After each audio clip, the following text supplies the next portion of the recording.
3 dari kelas 2A akan membahas materi tentang perkembangan pendidikan. So, happy watching! Pada kali ini saya akan menjelaskan unit 5, perkembangan masa bayi. Pertama, ciri-ciri bayi neonatal. Periode neonatal terbagi menjadi 2 periode, yakni periode partunate, mulai saat kelahiran sampai antara 15 sampai 30 menit sesudah kelahiran. Periode ini bermula dari keluarnya janin dari rahim ibu dan berakhir setelah tali pusat dipotong dan diikat. Yang kedua yaitu periode neonatal. Dari pemotongan dan pengikatan tali pusar sampai sekitar akhir 2 minggu dari kehidupan pasca matur atau bayi sudah menjadi dewasa. Setelah itu, lingkungan terdapat penyesuaian radikal, yakni peralihan dari lingkungan dalam ke lingkungan luar. Semua peralihan memerlukan penyesuaian pada diri bayi. Lalu akan terjadi masa terhentinya perkembangan dengan salah satu ciri berkurangnya berat badan. Tetapi hal tersebut akan berlangsung hanya beberapa hari. Setelah itu kondisi bayi akan meningkat lagi. Periode neonatal ini dapat dikatakan sebagai periode berbahaya.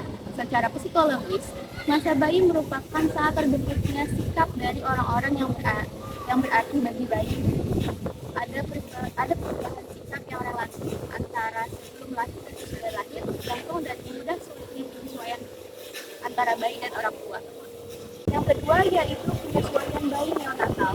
Bayi neonatal harus melakukan 4 penyesuaian pokok sebelum mereka dapat melanjutkan kemajuan perkembangan. Penyesuaian tersebut adalah A. Perubahan suhu sesudah keluar lingkungan. B. Bernafas bila tali pusar diputus, bayi harus bernafas sendiri. C. Menghisap dan menelan. Bayi harus memperoleh makanan dengan cara menghisap dan menelan karena tidak lagi memperoleh dari tali pusar. D. Pembuangan.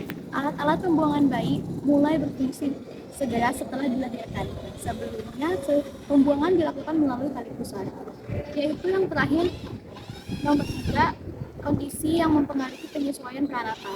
Penyesuaian prenatal bayi dipengaruhi oleh beberapa faktor, yaitu lingkungan prenatal yang sehat, jenis persalinan, pengalaman persalinan, lamanya periode kehamilan, dan sikap orang tua yang dapat mempengaruhi penyesuaian bayi pasca natal. Dan bagian B tentang perkembangan bayi neonatal pada poin 4 yaitu kemampuan sensorik bayi neonatal. Yang pertama ada penglihatan. Bayi neonatal tidak buta tetapi bidang penglihatannya hanya kira-kira setengah dari bidang penglihatan orang dewasa. Karena batang mata belum berkembang kecuali di sekitar fovea. Dan yang kedua ada pendengaran. Cairan amniotik akan keluar dari telinga bayi pada usia awal 3 sampai 4. Di saat itulah bayi dapat berkembang untuk menentukan dari mana arah datangnya suara. Yang ketiga ada sensorik penciuman. Indera penciuman sudah dirasakan bayi sejak di kandungan. Dan saat sudah lahir, bayi dapat membedakan bau dengan menunjukkan gerakan tindakan menangis, membolak-balikan badan, dan lain-lain. Lalu yang keempat ada sensorik pengecapan. Pengecapan dipengaruhi pembauan. Dan sel-sel pengecapan terletak di permukaan lidah dan di daerah pipi. Lalu yang kelima ada kepekaan organik. Kepekaan terhadap rasa lapar sudah sepenuhnya berkembang pada saat lahir dan hal tersebut sudah dirasakan pada hari pertama bayi. Dan yang keenam ada kepekaan kulit. Alat indera untuk meraba, tekanan, dan suhu sudah berkembang pada saat lahir dan terletak dekat permukaan kulit. Kulit bibir sangat peka untuk diraba, sedangkan kulit tubuh paha dan lengan kurang peka. Selanjutnya materi bagian C tentang arti tangisan bayi. Biasanya menangis dimulai pada saat lahir atau segera sesudah dilahirkan. Menangis pada waktu lahir merupakan gerak refleks murni yang terjadi ketika udara masuk ke dalam tali suara yang menyebabkan tali suara bergetar. Tujuannya untuk memompa paru-paru bayi sehingga memungkinkan pernafasan dan memberikan oksigen yang cukup untuk darah. Menurut beberapa ahli, tangis pertama bayi memiliki arti tertentu. Salah satunya, menurut Immanuel Kant, sebagai proses wahana manusia terhadap panca inderaan yang akan dideritanya. Lalu menurut Sigmund Freud, sebagai ekspresi keinginan untuk kembali ke dalam kandungannya yang tenang, aman, halus, lembut, dan lalu yang terakhir menurut Shakespeare sebagai tanda bahwa dia mempunyai kesadaran sebagai satu reaksi spontan yang disebabkan oleh dorongan dari dalam batinnya. di awal dari perkembangan selanjutnya. Perkembangan seorang bayi yang baru lahir dapat memberikan indikasi tentang apa yang mungkin terjadi selanjutnya. Dan yang merupakan periode yang penuh risiko. Masa neonatal bagi bayi merupakan periode yang penuh risiko baik dari segi fisik maupun psikologis. Fisiknya, bayi mengalami kesulitan dalam menyesuaikan diri secara drastis yang bisa berpotensi menyebabkan kematian. Secara psikologis, masalah bayi adalah saat di mana sikap-sikap tertentu dari orang-orang yang penting bagi bayi. Terdapat perubahan sikap yang relatif antara sebelum dan setelah kelahiran, bergantung pada tingkat kesulitan penyesuaian antara bayi dan orang. Selanjutnya ada perkembangan masa bayi. Masa bayi dari usia 0 sampai usia 2 tahun atau dari neonatal 2 tahun ditandai dengan periode tidur yang mendominasi dengan 88% waktu yang digunakan untuk tidur dan 7% untuk makan dan 1%-nya untuk tingkah laku spontan menurut Mons dan lain-lain. Pertumbuhan fisik seperti periode prenatal terjadi cepat selama 6 bulan pertama, kemudian mulai merambat pada tahun pertama. Peningkatan berat tubuh lebih besar daripada peningkatan tinggi, sementara pada tahun kedua peningkatan tinggi cepat menurun. Meskipun pola umum pertumbuhan dan perkembangan sama, perbedaan individu tetap ada. Perkembangan inteligensi yang cepat dan intensif terjadi pada tahun-tahun pertama dengan 20% perkembangan pada usia 1 tahun dan 100% pada usia 17 tahun.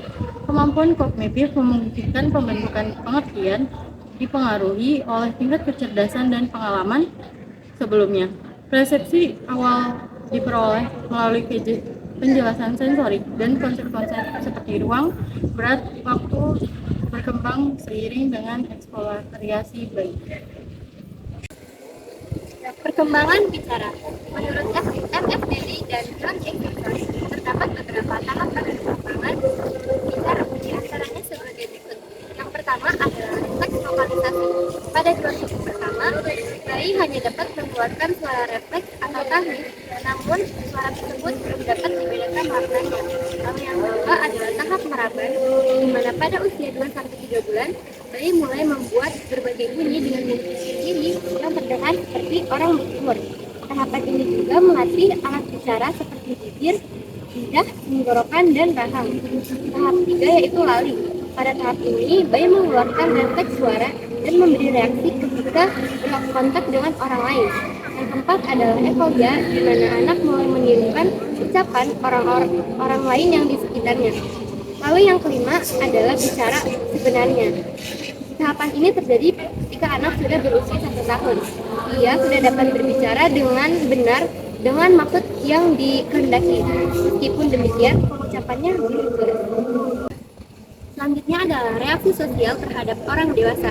Pada masa ini, bayi sangat senang diajak berinteraksi dengan orang lain. Interaksi tersebut akan meningkatkan rasa sosial anak terhadap lingkungannya. Beberapa respon perilaku yang sering muncul pada tahapan ini yaitu meniru tingkah laku, merasa malu dengan orang baru, bergantung dengan orang terdekatnya, mengharapkan sesuatu dari orang yang lebih kuat darinya, mengeksplorasi kemampuannya, mengenal lebih jauh apa yang dilihatnya, serta memanifestasi tingkah laku. Bagian D, implikasi di bidang pendidikan pada saat bayi dilahirkan. Mudah tidaknya bayi bernapas setelah lahir juga mempengaruhi penyesuaian diri. Bila terjadi gangguan dalam penyediaan oksigen untuk otak sebelum atau selama persalinan anaksia, maka akan mati. Andai kata hidup pun akan menderita kerusakan otak sementara atau selamanya. Walaupun baru nampak setelah berbulan-bulan bahkan bertahun-tahun pasca natal, anoreksia sering terjadi pada persalinan cepat, yaitu persalinan yang berlangsung kurang dari 2 jam karena bayi terlampau cepat dikenalkan pada oksigen dan belum siap untuk bernapas. Jadi, bayi membutuhkan perawatan dan pemberian kasih sayang, lingkungan perlu memberikan rangsangan motorik yang kontinu untuk membantu perkembangan motorik kasarnya. dan motorik halusnya. Pemaksaan dan reaksi orang dewasa di sekitar yang menolak dapat mengakibatkan kemunduran. Anak akan menjadi takut dan tidak bahagia. Pemberian afeksi bagi bayi lebih dipentingkan daripada harus memaksakan bayi melakukan sesuatu perilaku yang tidak dilakukannya.